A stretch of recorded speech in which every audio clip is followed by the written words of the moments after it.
प्रशांत शर्मा एक बार पुनः आपके अपने YouTube channel maths with Kapil पर बहुत स्वागत करता हूं। रेलवे, एनटीपीसी, ग्रुप डी और जेई के लिए हम लगातार प्रैक्टिस सेट लेकर आ रहे हैं।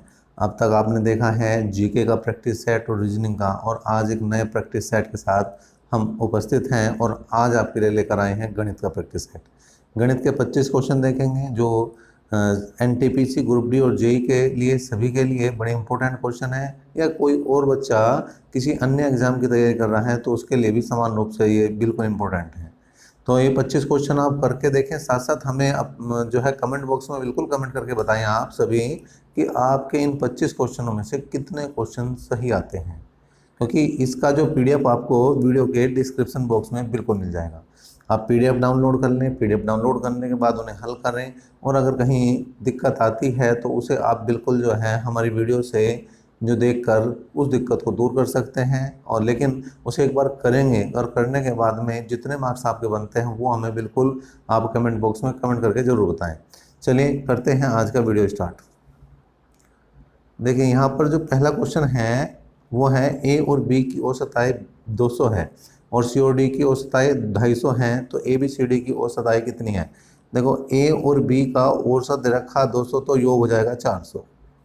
सी और डी का औसत दिया है 250 तो योग हो जाएगा 500। तो सभी का योग जो है, अगर मैं बात करूं A plus B plus C plus D की बात करूं तो यह आ जाएगा 900, और सभी का औसत चाहिए तो बटे 4 भी करना पड़ेगा, और 4 से भाग करेंगे तो ये बनेगा 225। इसका मतलब ऑप्शन नंबर डी आप देख सकते हैं 225 है इसमें ऑप्शन नंबर डी में, और यही ऑप्शन इसका। बात करें कोई राशि 15% प्रतिवर्ष साधारण ब्याज की दर पर 1725 हो जाती है और 20% प्रतिवर्ष साधारण ब्याज की दर पर उतने ही समय में 1800 रुपये हो जाती है, राशि बताइए।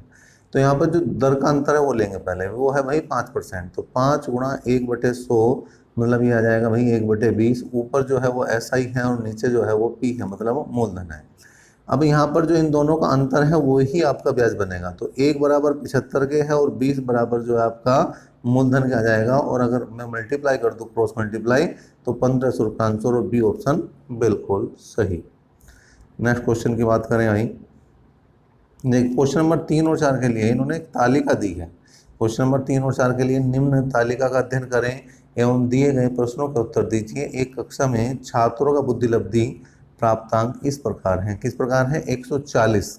एक टेबल देने के बाद में क्वेश्चन नंबर 3 की बात कर रहे हैं। अब 140 बुद्धिलब्धि अंक प्राप्त करने वाले छात्रों की संख्या कितनी है। तो 140 जो है कितने छात्रों को प्राप्त हुआ है ये देखना है हमें, ठीक है जी। उसने कहा दिए गए आंकड़ों से ज्ञात नहीं किया जा सकता 2, 1 या 0, क्या हो सकता है इसका आंसर ये बताना है आपको, ठीक है भाई। तो यहाँ पर देखें 140 बुद्धिलब्धि अंक प्राप्त करने वाले छात्रों की संख्या कितनी है। तो 140 के लिए आप देख सकते हैं 130 से 140 टोटल दिया है इन्होंने 2, लेकिन हम ये नहीं बता सकते कि केवल 140 के लिए कितना है। तो यहाँ पर दिए गए आंकड़ों से ज्ञात नहीं कर सकते, ये ऑप्शन इसका सही हो जाएगा। अगर यहीं पर क्वेश्चन नंबर 4 की बात करें, 100 और अधिक बुद्धिलब्धि प्राप्त करने वाले छात्रों की संख्या क्या है। 100 और अधिक, तो 100 से वो आगे के जितने भी है सबको जोड़ दो भाई, 16, 13, 4 और 20। अगर इन सभी को जोड़ देंगे तो बनेगा 35, और 35 किस ऑप्शन में आना है भाई, बी ऑप्शन में आना, और हमारा यही आंसर सही हो जाएगा क्वेश्चन नंबर 4 के लिए। 2 व्यक्ति की आयु का अनुपात 5:9 है। उनमें से एक की आयु दूसरे से 40 वर्ष अधिक है, उनकी आयु का योग क्या है। अब यहाँ कितना अधिक है भाई, 4। तो 4 बराबर 40 के है, 9 और 5 हो जाएगा आपका 14 बराबर योग क्या आ जाएगा। अगर यहाँ क्रॉस मल्टीप्लाई के बाद निकाला जाए तो बिल्कुल 140 आ जाएगा, और इन दोनों की आयु का योग कितना बनेगा भाई, 140। क्वेश्चन नंबर आया 6। छठा क्वेश्चन क्या है भाई, राजा किसी कार्य को 20 दिन में पूरा कर सकता है जबकि रमेश उसे 25 दिन में पूरा कर सकता है। रमेश के काम शुरू करने के 10 दिन बाद राजा ने काम शुरू किया, कार्य कितने दिन में पूरा हुआ। देखें राजा, ठीक है, और रमेश, राजा करता है 20 दिन में, रमेश करता है 25 दिन में। एल्शियम, अगर एल्शियम की बात करें तो 100 आ जाएगा, यहाँ पर आ जाएगा भाई 20 पंजे 100 और 20 चौक 80। मतलब अगर राजा एक दिन में 5 काम करता है तो रमेश करता है 4 काम। हुआ क्या है, रमेश के काम आरंभ करने के 10 दिन बाद, 10 दिन तक रमेश ने काम किया है, तो 40 काम हो चुके हैं, एक दिन में 4 काम करता है तो 10 दिन में 40 काम, 100 टोटल काम थे, उसमें से अगर घटा देंगे तो 60 बचेंगे। अब 60 काम जो है कौन करेंगे भाई, राजा और रमेश दोनों मिलकर करेंगे। और राजा और रमेश एक दिन में कितने काम करते हैं, 5 और 4 9 काम करते हैं। तो यहाँ 20 और 3, ठीक है, 3 से अगर काट देंगे तो 20/3 आ जाएगा, मतलब 6 सही 2/3 आ जाएगा। 6 सही 2/3, इससे आगे का समय रहेगा। उसने कहा कार्य कितने दिन में समाप्त होगा, कितने दिन में पूरा होगा, 10 दिन पहले भी लग चुके हैं। टोटल जो समय आ जाएगा वो बिल्कुल आपका 16 सही 2/3 दिन आ जाएगा। और 16 सही 2/3 आप देख सकते हैं किस ऑप्शन में है, आपके बी ऑप्शन में। नेक्स्ट क्वेश्चन की बात करते हैं, और ये आ चुका है आपके सामने क्वेश्चन नंबर 7। क्वेश्चन नंबर 7 क्या है भाई, एक कॉलेज में हुए चुनाव में एक उम्मीदवार को 62% मत प्राप्त हुए एवं उसे 144 मतों के अंतर से चुना गया। डाले गए मतों की कुल संख्या कितनी थी, ठीक है भाई, डाले गए मतों की कुल संख्या कितनी थी।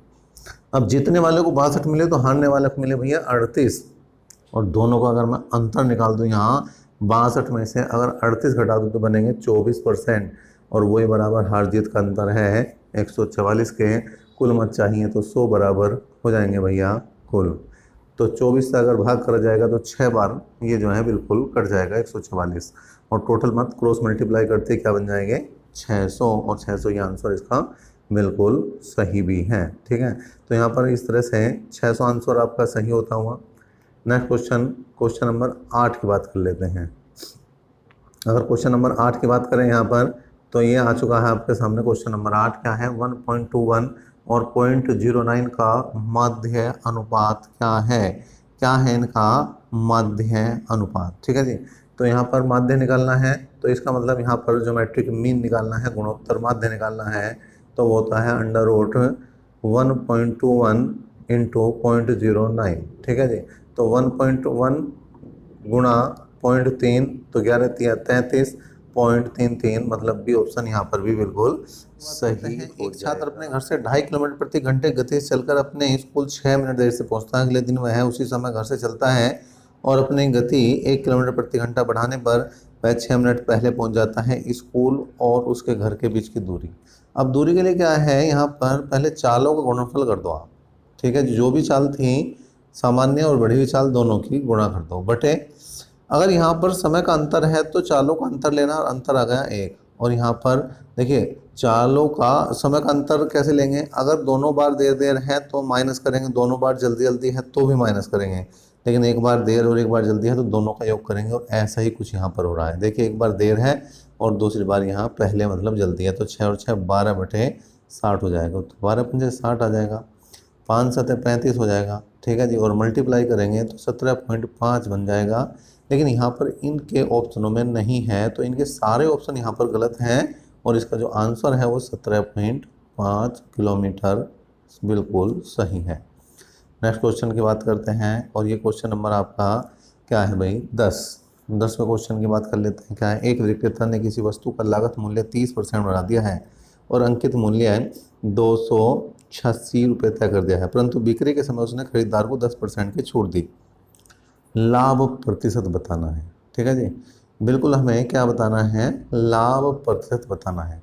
तो यहाँ पर एक सूत्र याद रखें आप, 100 माइनस छूट प्रतिशत बराबर होता है CP के क्रय मूल्य के, और 100 प्लस लाभ प्रतिशत बराबर होता है MRP के, मतलब अंकित मूल्य के। तो इसी आधार पर करते हैं क्वेश्चन। देखिए बढ़ा दिया है उसने, अंकित मूल्य कर दिया है 130 रुपये, और 100 प्लस लाभ देख लेंगे भाई कितना है, और छूट दी थी इसने 10% के, मतलब 90 बराबर हो जाएगा 100 के। 1 0 से 1 0 गई, 1 0 से 1 0 गई, 13 निम्मा 117 हो चुके हैं, तो 100 प्लस x बराबर 117 है, तो इसकी वैल्यू कितनी आ जाएगी भाई 17%। तो लाभ जो है उसका वो 17% है। हमें यहाँ पर इस संख्या की कोई आवश्यकता नहीं है। बात करें तो लोहे से बने एक ठोस समप्रिज्म में 5 सेंटीमीटर 10 सेंटीमीटर 13 सेंटीमीटर भुजा वाले त्रिभुज की अनुप्रस्थ काट है एवं इसकी ऊंचाई 10 सेंटीमीटर है। यदि लोहे के 1 घन सेंटीमीटर का भार 7 ग्राम है तो प्रिज्म का भार कितना होगा। अगर प्रिज्म का भार चाहिए तो हमें प्रिज्म का पहले क्या निकालना पड़ेगा, आयतन, और प्रिज्म का आयतन क्या होता है, आधार का क्षेत्रफल गुणा ऊंचाई। लेकिन आधार क्या है, आधार है एक त्रिभुज, और त्रिभुज का क्षेत्रफल चाहिए पहले। और त्रिभुज के क्षेत्रफल के लिए हमें परिमाप चाहिए, तो पहले परिमाप निकालना पड़ेगा। 13 और 5 18, 10 28 का आधा करेंगे 14 है। और अगर त्रिभुज का क्षेत्रफल चाहिए तो s इंटू एस माइनस ए, एस माइनस बी और एस माइनस सी में मान रखेंगे।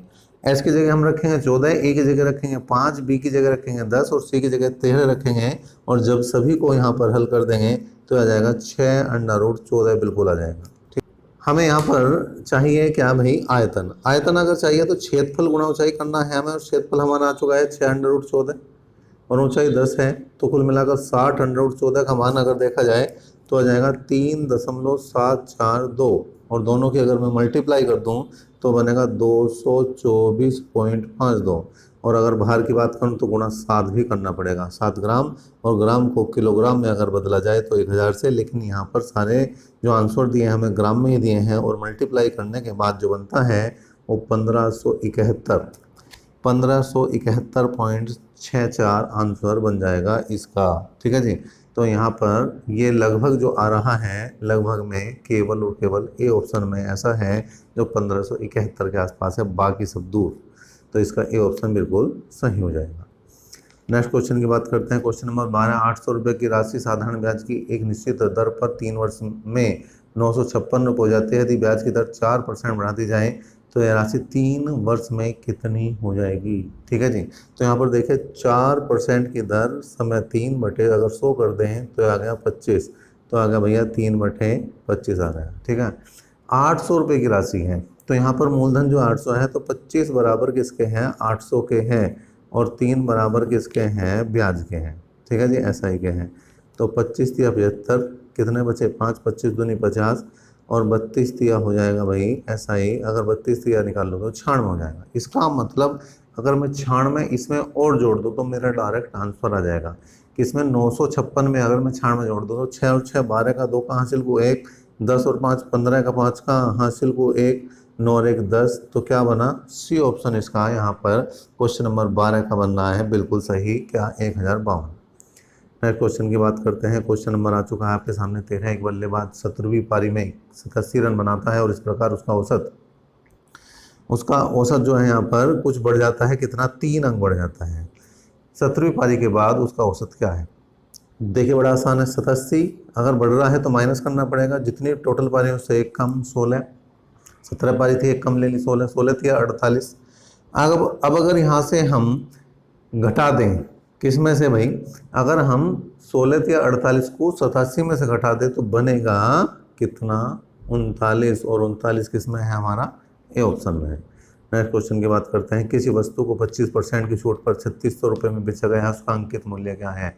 तो 75% बराबर है 3600 के, और 100% बराबर MRP के हो जाएगा, और क्रॉस मल्टीप्लाई करते ही हमारा आंसर बन जाएगा, और क्रॉस मल्टीप्लाई करते आंसर बनेगा आपका 4800। और यहाँ पर बात करें, एक फल विक्रेता को एक निश्चित मूल्य पर आम बेचने पर 25% का लाभ होता है। यदि वह प्रत्येक आम में 1 रुपये अधिक वसूले तो 50% का लाभ होता है।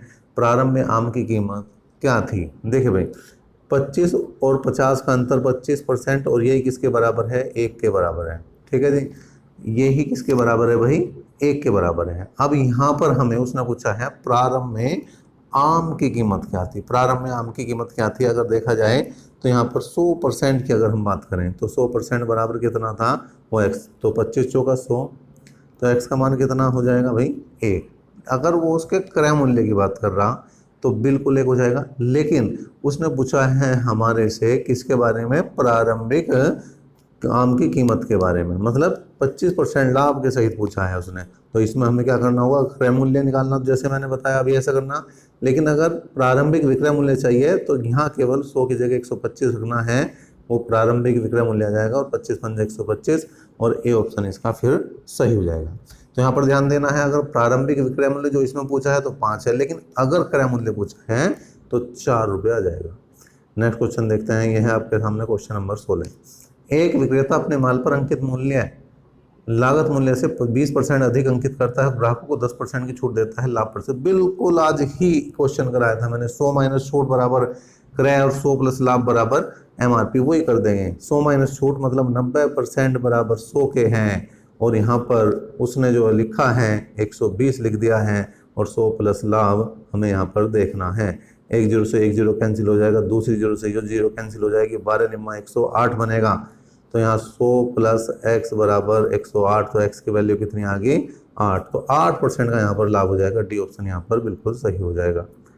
क्वेश्चन नंबर अगर बात करें यहाँ पर हम 17 की बात करें, यदि किसी वस्तु की लागत 20% और 25% की दो अनुक्रमिक कटौती करने के बाद पी आती है तो वस्तु की मूल लागत क्या आती है। तो यहाँ पी गुणा पहले 20% की कटौती करेंगे तो 100/80 हो जाएगा, क्योंकि हमें प्रारंभिक मूल्य पर जाना है तो 100 ऊपर रखना है इस बार, और यहाँ पर 75 हो जाएगा। 25 चौका 100, 25 या 75, 20, 4 भी कैंसिल हो जाएगा, ठीक है। और ये क्या बनेगा भाई 5/3 इंटू पी, 5/3 इंटू पी, मतलब ए ऑप्शन सही बन जाएगा यहाँ पर क्वेश्चन नंबर 17 के लिए, ठीक है। नेक्स्ट क्वेश्चन की तरफ बढ़ते हैं भाई।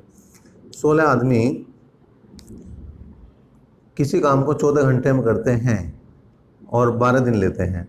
28 आदमी 12 घंटे रोज काम करें तो कितने दिन लेंगे। तो 16 गुणा 14 गुणा 12 बराबर 28 गुणा 12 इंटू एक्स। बड़ा आसान है, 12 से 12 जाएगा और 14 दूनी 28 और 2 अट्ठे 16, मतलब कितना समय लगेगा, कितने दिन लगेंगे क्वेश्चन नंबर 18 में काम को पूरा करने के लिए। केवल 8 दिन। और 8 दिन कौन से ऑप्शन में दिया है भाई, 8 दिन यहाँ पर दिया है सी ऑप्शन में। आप देख सकते हैं सी ऑप्शन में बिल्कुल 8 दिन दिया है। नेक्स्ट क्वेश्चन की बात कर लेते हैं 19वां। एक क्वेश्चन है 19वां। एक विमान 6000 किलोमीटर की दूरी 8 घंटे में तय करता है, तो उसकी गति 250 किलोमीटर प्रति घंटा बढ़ा दी जाए तो 9000 किलोमीटर की दूरी तय करने में विमान को कितना समय लगेगा। तो पहले यहाँ पर चाल निकालें हम। 6000 किलोमीटर की दूरी, चाल बराबर दूरी बटे समय, ठीक है जी। तो यहाँ पर हमने बिल्कुल यहाँ पर निकाल दी भाई। 8 सत्ते 56, कितना बचा भाई 4, 8 पंजे 40, मतलब जो चाल है वो कितनी है 750 किलोमीटर प्रति घंटा, और उसमें 250 बढ़ा देंगे, 250 बढ़ाने के बाद हो जाएगी 1000 किलोमीटर प्रति घंटा। और 9000 किलोमीटर की दूरी तय करनी है तो 9000/1000, बिल्कुल 9 घंटे लगेंगे। बड़ा आसान क्वेश्चन हो जाएगा इस तरह से। ये क्वेश्चन नंबर 20 की बात कर लेते हैं। 1, 3, 5, 7, 9, 11 इन 25 संख्याओं का औसत क्या है।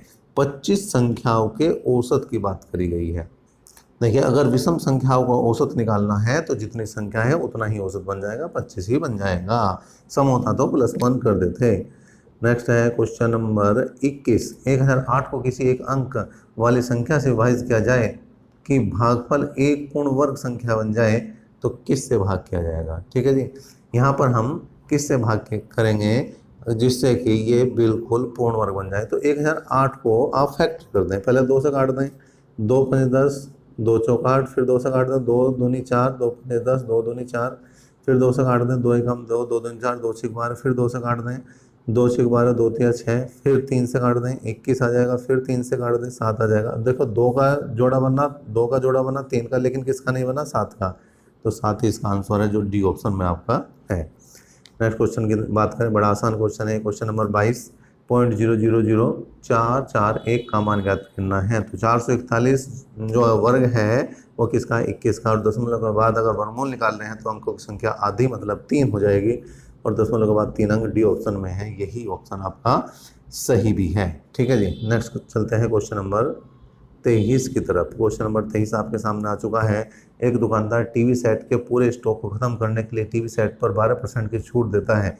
यदि टीवी सेट का अंकित मूल्य 6500 हो तो टीवी सेट का बिक्री मूल्य क्या है। तो 100% बराबर है 6500 के। अब छूट दी है 12 की, तो 88% बराबर किसका हो जाएगा, विक्रय मूल्य के, सेलिंग प्राइस के, एसपी के बराबर हो जाएगा। ठीक है, और इस तरह से अगर हम क्रॉस मल्टीप्लाई कर देंगे तो ये 5720 बनेगा, जो बी ऑप्शन में आपके है, और ये ही आपका आंसर भी है। ठीक है जी, नेक्स्ट क्वेश्चन की तरफ बढ़ते हैं। 20 सेंटीमीटर ऊंचे और 15 सेंटीमीटर आधार त्रिज्या वाले एक समवर्ताकार शंकु को गलाया जाता है और उसे 5 सेंटीमीटर ऊंचे और 1.5 सेंटीमीटर आधार त्रिज्या वाले समान आकार के छोटे शंकुओं में ढाला जाता है। ढले हुए शंकु की संख्या ज्ञात करो। तो यहाँ पर क्या करेंगे, बड़े शंकु का आयतन बटे छोटे शंकु का आयतन। अब बड़े शंकु का आयतन 1/3 पाई, आर का मान कितना है भाई 15, और एच का मान 20 है, बटे छोटे शंकु का आयतन 1/3 पाई, आर का मान यहाँ पर बिल्कुल 1.5 है, और यहाँ पर जो ऊंचाई दी गई है वो 5 दी गई है। ये कैंसिल हो जाएगा और सभी को हल करने के बाद बनेंगे 400। तो जो सी ऑप्शन है वो आपका बिल्कुल सही हो जाएगा। नेक्स्ट क्वेश्चन देख लेते हैं, क्वेश्चन नंबर 25। यहाँ पर जो संख्या दी गई है 2,43,000 को किस लघुत्तम संख्या से विभाजित किया जाए कि भागफल एक पूर्ण घन बन जाए। तो यहाँ पर बिल्कुल आप देख सकते हैं कि 243 गुणा 1000 अगर कर दूं तो 1000 तो देखिए पूर्ण वर्ग है, लेकिन 243 पूर्ण वर्ग नहीं है। अब 243 के फैक्टर कर सकते हैं आप। अब 1000 को हमने अलग निकाल दिया, अब 243 के फैक्टर करने बचे हमारे। तो 3 8 24, 3 एकम 3, 3 से भाग करेंगे भाई 27 3 81 हो जाएगा, 3 से भाग करेंगे 9, 3 से भाग करेंगे फिर 3, तो एक जोड़ा बन गया। अब किससे भाग करना बचा हमें, केवल 9 से। 3 तिया 9, क्योंकि 9 के पूरे 3 जोड़े, 3 संख्याओं के जोड़े नहीं बन रहे, तो इसलिए इससे अगर भाग करेंगे तो ये पूर्ण घन संख्या बन जाएगी। किससे भाग करा जाएगा, 9 से। तो ये पूरे 25 क्वेश्चन आपने देख लिए कि पूरे 25 क्वेश्चनों का सोल्यूशन हम आपके सामने लेकर आए थे। आप इन सभी क्वेश्चनों को हल करें। हल करने के बाद जो पीडीएफ हमने इसके नीचे दी है, वीडियो के डिस्क्रिप्शन बॉक्स में दी है, वहाँ से पीडीएफ लें, हल करें। हल करने के बाद अपने क्वेश्चनों के कितने आंसर आपके सही बने हैं वो हमें बिल्कुल कमेंट बॉक्स में कमेंट करके बताएं। हंसते रहें, मुस्कुराते रहें और तैयारी में बिल्कुल लगे रहें। अभी तक के लिए इतना ही। नेक्स्ट वीडियो तक के लिए धन्यवाद।